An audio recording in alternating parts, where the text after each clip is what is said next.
जैसे ही गुसल खाने में जाकर उसने बाल्टी में झांका, आज कोई फूल वहाँ पर मौजूद नहीं था। वो झुकी, अच्छे से देखा, न कोई फूल वहाँ पर आज था। उसने आसपास भी देखा, वहाँ कोई भी फूल नहीं था। कोई बात नहीं, उसने स्नान किया, वस्त्र पहने, अपने हुए तैयार, और वो सोचने लगी कि आज फूल क्यों नहीं मिले। बड़ी ताज्जुब की बात थी, जो रोज़ 2 फूल उसे मिलते थे वो आज नहीं मिले। उसके बाद उसने दिमाग से अपनी बात को निकाल दिया और चली बाहर मम्मी पापा के पास। कुणाल भी बैठा था वहीं पर, चाय नाश्ता लग गया था। चाय नाश्ता किया और फिर खाना भी रख लिया और चल दी बाहर आई, सवारी ली और चल पड़ी क्लास के लिए। जा बैठी अपनी सहेलियों में। कमाल है, कामना बोली। उसने पूछा क्या हुआ, आज नहीं नहाई परफ्यूम में? तो कामना पूछते ही वो बोलने लगी, तुझे और कोई काम है या नहीं? बस तू मेरी महक और मेरे परफ्यूम नहाने पर ही तंज कसा कर। आज कमरा नहीं महका ना, इसलिए पूछ रही हूँ पागल, कामना ने बोला। तो वो कहने लगी, सच में आज नहीं महका था क्या? तो उसने कहा कि हाँ, नहीं महका। दोपहर में वो चली गई कैंटीन, वहाँ पर भोजन किया। बातें करते करते तभी उसने बाहर झाँका। उसे बहुत ताज्जुब हुआ, क्योंकि बाहर फूल गिर रहे थे हर सिंगार के, लेकिन आज कोई भी फूल उसके पास तक नहीं आया था। एक आध अगर गिर जाता तो खिड़की के चौखट पर गिर जाता। ऐसे अंदर कोई फूल नहीं आ रहा था जैसे पहले आ जाया करता था। फिर से क्लास गई और 3:30 बजे वो घर के लिए वापस चली। उसने सवारी पकड़ी और पहुंची घर। आज गर्मी काफ़ी थी। उसने फ्रिज में से ठंडा पानी निकाला और तभी उसको वो आबशी शरबत याद आ गया। होठों पर मुस्कान तैर गई। तभी के तभी वो आ गई अपने कमरे में। गिलास उसने मेज़ पर रख दिया, खिड़की खोल ली और बैठ गई कुर्सी पर और उठाया गिलास, धीरे धीरे पीने लगी पानी। फिर से ख्याल आया उसे, वही नीली आंखों वाला फैज़ान। अब उसने उसको पूरा निहारा। वहीं बैठे बैठे हल्की सुनहरी दाढ़ी, चौड़ा बदन, गोरा चेहरा, सुनहरे बाल, और जब हाथ पोंछे थे उसने तो उसके हाथों के और उंगलियों के वो सुनहरे बाल, उसका चौड़ा माथा, उसके चौड़े कंधे, वो नीला चमकदार कुर्ता और नीली ही वो चुस्त पजामी, उसका वो शाही अंदाज बैठने का, घुटने के ऊपर घुटना रखा था उसने, वो सुनहरी जूतियाँ जिसमें नीला पीला और काला रंग था, और वो मीठी सी आवाज़ और इल्तिजा भरी गुजारिशें, वो पिस्ते छीलना और उसको देना, वो बर्फ़ी देना और कहना कि खाने के लिए है सब। अब सब कुछ याद आ गया था और होठों पर एक चौड़ी सी मुस्कान भी थी। उसने कपड़े बदले फिर और जा लेटी बिस्तर में, सर स्थिर रखा, छत को देखा उसने। देखती रही, उल्टे हाथ से अपने बालों की एक लट को अलबेटे देती रही। किसी का ख्याल दिमाग पर छाने लगा था, किसी की आवाज़ अभी तक कानों में गूंज रही थी। अपने हाथ देखे, किसी की पकड़ अभी तक याद थी। हाथों को गौर से देखा उसने, एक हाथ से दूसरे को छुआ, आंखें बंद कर ली उसने। लेटी रही, आंखें बंद किए। आज नहीं आई नींद उसे, कभी इस करवट तो कभी उस करवट, कभी पीठ के बल तो कभी पेट के बल। नहीं आई नींद, उठ गई वो, पानी पिया और बैठ गई फिर से। और किसी ख्याल के आते ही फिर से एक बार होठों पर मुस्कान आई। लेट गई फिर से, आंखें की बंद। नहीं आई नींद, और नींद आज आ नहीं रही थी। अब तो खिंच उठी थी मन ही मन में वो। पेट के बल लेटी, सर धसाया तकिया में और घुटनों से अपनी टांगें ऊपर कर ली। अपने दोनों हाथों से तकिए को मोड़ अपने कान भी ढक लिए, लेकिन नींद आने को राजी नहीं थी। आज तो नींद छका रही थी उसको। रोज तो आ जाया करती थी, आज क्यों नहीं? खिंच उठी थी वो, सीधी हुई, आंखें खोली, उठा ली एक किताब, खोला एक पृष्ठ और पढ़ने लगी। लेकिन मन न लगने से उसका जल्दी जल्दी पृष्ठ पलटने लगी। फिर किताब खोल छाती पर रख ली। उसने सीधे हाथ की तर्जनी उंगली मोड़ उसके बीच के पोर को अपने दांतों में दबा लिया और बहुत देर ऐसे ही रही। उंगली निकाली, किताब बंद कर कर रख दी एक तरफ, चादर ली, खोली, घुटनों तक ओरी और लेट गई आंखें बंद करके। लेकिन आज तो नींद जैसे कहीं और नींद ले रही थी। 1.5 घंटा बीत गया था उसे। मछली की भांति बिस्तर पर फुदक रही थी स्वाति, कभी तकिया कहीं रखे और कभी कहीं, कभी सिरहाना, कभी तो पैताने, लेकिन हाय नींद नहीं आई। कैसी बेरन हुई आज तो निंदिया। उठ गई वो खिंचते हुए, चादर को अनशन लपेट फेंक मारा पैताने की तरफ। नींद की खींच चादर पर जा निकली। पहनी चप्पलें और पाँव पटकते हुए चली बाहर। फ्रिज तक आई, फ्रिज खोला, पानी निकाला, पानी पिया, बोतल रख दी और रखी जरा तेज रखी तो ऊपर रखा नींबू लुढ़क गया नीचे गेंद की तरह। ये जा और वो जा, उसको ढूंढा, कहीं न दिखा। भाड़ में जाए नींबू भी, बोली वो खिंचकर।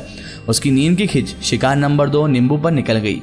पाँव पटकते हुए चली अपने कमरे में। दरवाज़ा बंद किया जरा तेज़ी से और उसने चटकनी भी तेज़ी से लगाई। और जैसे ही बिस्तर पर जाने लगी, दर्पण में अपना अक्स दिखा। आई दर्पण के पास, खुद को देखा, अपने कपड़े ठीक किए, अपने बाल ठीक किए, हेयर बैंड खोला, मुंह में दांत से पकड़ा, बाल फटकारे बांधे और हेयर बैंड से वापस से बांध लिए। फिर से देखा अपने आप को और चली बिस्तर पर। चादर उठाई, खोली चादर और लेट गई घुटनों तक ओढ़कर। आंखें की बंद, नींद ना आए। मुट्ठी भीज गई, दोनों ही दांत भी भीज लिए थे। आंखें जीर से मिर्ची उसने। फिर खोली, आज ना आए नींद, करवट बदल ली उसने। दीवार की तरफ मुंह कर लिया। दीवार को देखे देखे तो वो नक्काशी वाली दीवार उसे याद आ गई। अपनी दीवार को छुआ, तस्वुर ये कि जैसे उसी नक्काशी वाली दीवार को छू रही हो। हाथ फेरे, पूरा हाथ खोल, छाप छोड़े दीवार पर। हाथ किया पीछे, फिर से करोड़ बदली। किताब रखी थी और उसका बैग खींचा, आगे होते हुए बैठ गई। बैग को खोला, एक छोटी सी जेब से बैग की वो फूल निकालने की सोची।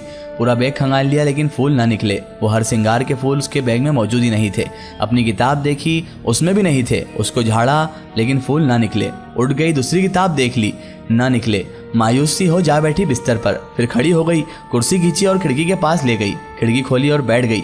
अब शाम की चहल पहल होने लगी थी। आज नींद नहीं आई थी। बड़ा सा बुरा सा वक्त गुजरा था। पता नहीं क्यों नहीं आई थी नींद। कोई चिंता भी नहीं थी तो फिर आखिर नींद क्यों नहीं आ रही थी। बाहर देखा, पेड़ थे और वही पेड़ याद आ रहे थे। वही बेल बूटे, वही बेर और फल। वो हैजा, वो अशूफा और वो फैजान को निहार रही थी बाहर देखते हुए। स्वाति बेचारी कहाँ फंस गई थी अपने मन के जाल में। और अपने मन के जाल में इस तरह बुरी तरह फंस गई थी कि नींद ही नहीं आ रही थी उसे। आज ये खिज फूल ना मिले थे, वो खिज। उठी, खिड़की से टेक लगाई, बाहर झाँका। सब्जी वाले, फेरी लगाने वाले आ जा रहे थे। तो इस तरह से वक्त आगे बढ़ा। 7 बजे कोई नींद नहीं, 8 बजे कोई नींद नहीं। अब तो बस खाना खाकर सोना ही था। स्वाति उठी, टीवी का रिमोट लिया, चालू किया और बदलने लगी चैनल जो वो देखा करती थी। वहीं रुकी, कुछ देर देखा और फिर बदल लिया।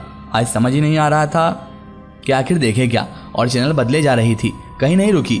और उसके बाद खिंचकर उसने फिर से टीवी बंद कर दिया। आज कुछ आ ही नहीं रहा था टीवी में। उठी वो और अपने एक बैग से अपना लैपटॉप निकाला। उसमें डोंगल इंटरनेट के लिए अपना काम किया करती थी वो। उसमें उसने लैपटॉप चालू किया। जैसे लैपटॉप चालू हुआ उसने अपना काम खोल लिया। कुछ मिनट ही किया, फिर बंद कर दिया। आज वो भी नहीं हो रहा था और तब उसने इंटरनेट शुरू किया। सबसे पहले तो बेदुई कबीले के बारे में विस्तार से पढ़ा। इसमें लग गया था मन, कमर सीधी कर पढ़ने लग गई। आधा घंटा पढ़ा, फिर तुआरेगा कबीले के बारे में पढ़ा। तस्वीरें देखी ठीक वैसी ही जैसी उसने देखी थी सपने में। मुस्कुराहट आ गई उसके होठों पर। और फिर पढ़ा उसने हरातीन कबीले के बारे में। इनकी पोशाक ठीक वैसी ही थी जैसी उसने सपने में देखी थी। पूरा पढ़ लिया, 3-4 तस्वीरें भी सुरक्षित रख ली। 1.5 घंटा उसने ये सब पढ़ने में लगाया और फिर किया बंद उसने अपना लैपटॉप और उसे बैग में रख दिया। कुर्सी में कमर लगा ली, बैठ गई हाथ फैलाकर। कोई 10 मिनट के बाद वो उठी और चली मम्मी के पास। मम्मी के पास कुछ देर बैठी, कुछ बातें की उसने। उनसे हाँ हूँ में जवाब भी दिया। बस पिताजी आज देर से आने वाले थे। उन्होंने इत्तला कर दी थी फ़ोन पर। कुणाल को उनके भाइयों के साथ घर पर भेज दिया था। अब खाना आया तो 2 ही रोटियां खाई गई। इससे ज़्यादा स्वाति उस दिन खा नहीं पाई। पानी पिया और जल्दी वापस अपने कमरे में जा लेटी। अपने मोबाइल में ईयरफोन लगा, गाने सुनने का मन था उसका। गाने शुरू हुए लेकिन उसके दिल में तो वो रेगिस्तानी गीत चल रहा था। सुन गाना रही थी और गुनगुना वो गीत रही थी। कैसी अजीब सी बात थी। आखिर बंद किया उसने वो गाना और रख दिया ईयरफोन और मोबाइल को एक तरफ। आज पढ़ने का भी मन नहीं कर रहा था, सो किताबें उठा अलमारी में रख दी उसने। कभी उठे, कभी बैठे, कभी लेट जाए, कभी खिड़की से टेक लगाए खड़ी हो जाए और कभी बाहर झाके और कभी आकाश में देखे। आज तो चांद भी नहीं आया था, तारे ही थे बस। कई बार देखा उसने, नहीं था चांद। न जाने क्या सूझा। चप्पल पहनी उसने और पाँव पटक चली बाहर। छत पर जाने के लिए सीढ़ियाँ चढ़ने लगी। खटाखट ऊपर का दरवाज़ा खोला और पूरा आकाश देख लिया। ढूंढ मारा चांद को, लेकिन आज चांद नहीं आया था। हुआ एक अलग सा एहसास, अकेलेपन का एहसास। आज चांद नहीं, ये कहाँ रह गए? कहीं अमावस तो नहीं आज? देखना पड़ेगा। उतरी सीढ़ियाँ, दरवाज़ा बंद कर मम्मी के कमरे में एक हिंदी कैलेंडर था, उसको देखा। आज अंग्रेजी की तारीख देखी, हाँ आज अमावस ही थी। आज नहीं आने वाला था चांद। ओहो, दिल में हल्की सी जलती मोमबत्ती बुझ गई। चली अपने कमरे में, खिड़की बंद कर दी। देह से जैसे जान निकल गई थी। हाथ भी नहीं उठाए जा रहे थे। आज अकेली रह गई थी वो, नहीं तो संदेशा भेज देती थी वो। अब कैसे कटेंगे ये 24 घंटे? चांद आते थे तो मन की बात कह लेती थी। आज तो वो भी छुट्टी पर चले गए थे। इसी पेशो पेश में 11:30 हो गए। नींद ना आई, बैठी रही। ना पढ़ने का मन, ना कुछ सुनने का। आज अजीब सा था मन। 12:30 बज गए थे। नींद का एक झोंका भी नहीं आया था। 1 बजा और फिर 1:30, कोई झोंका नहीं। 2 बजे और उसको आई एक जमाई। बिस्तर पर जा लेटी, चादर ली और ओढ़ ली, आंखें की बंद। और इस तरह आखिर नींद की पालकी में जा लेटी स्वाति। सो गई थी स्वाति। आंख खुली, अलार्म बजा था। झट से उठी। ये क्या, सुबह हो गई? अलार्म उठाया, देखा, जांचा, समय देखा, 6 बजे थे। वो सपना? आज क्यों नहीं आया वो? आज आखिर ऐसा क्या हो गया? अपने आप से सवाल शुरू। खड़ी हो गई वो। खड़ी हुई खिड़की के पास गई, बाहर झाँका। सुबह हो चुकी थी। धम से बैठ गई बिस्तर पर। सोच विचार शुरू किए। क्यों नहीं आया सपना, क्या वजह हुई? चेहरा बुझ सा गया था उसका। खैर वो उठ चली गुसल खाने, बाल्टी में झाँका, कोई फूल नहीं। बाल्टी उठाई, पीछे देखा, नीचे देखा, कुछ भी नहीं था। आसपास देखा, कुछ भी नहीं। चलो जी स्नान किया जाए। वस्त्र पहने, सामान अपना उठाया, मम्मी पापा के पास चली, बातें हुई उनसे, चाय नाश्ता किया। आज कम खाया गया उससे, हालांकि मम्मी ने टोका लेकिन मना कर दिया उसने। खाना रखा बैग में और चल दी बाहर। ली सवारी और जा पहुंची अपनी कक्षा के लिए। जा बैठी संग अपनी सखियों के। कामना देखे उसे बार बार। क्या बात है उसने पूछा तो बोलने लगी, क्या हुआ, बीमार है क्या तू? उसने पूछा तो उसने कहा, नहीं तो मैं बीमार नहीं हूँ। आज रंगत कैसी है? कामना बोली, नींद नहीं आई रात को ठीक से। वो बोली, क्यों नहीं आई नींद? उसने बोला, पता नहीं यार, मुझसे इतने सवाल जवाब मत करो। इसका एक स्टोरी हम देखेंगे इसके अगले पार्ट में।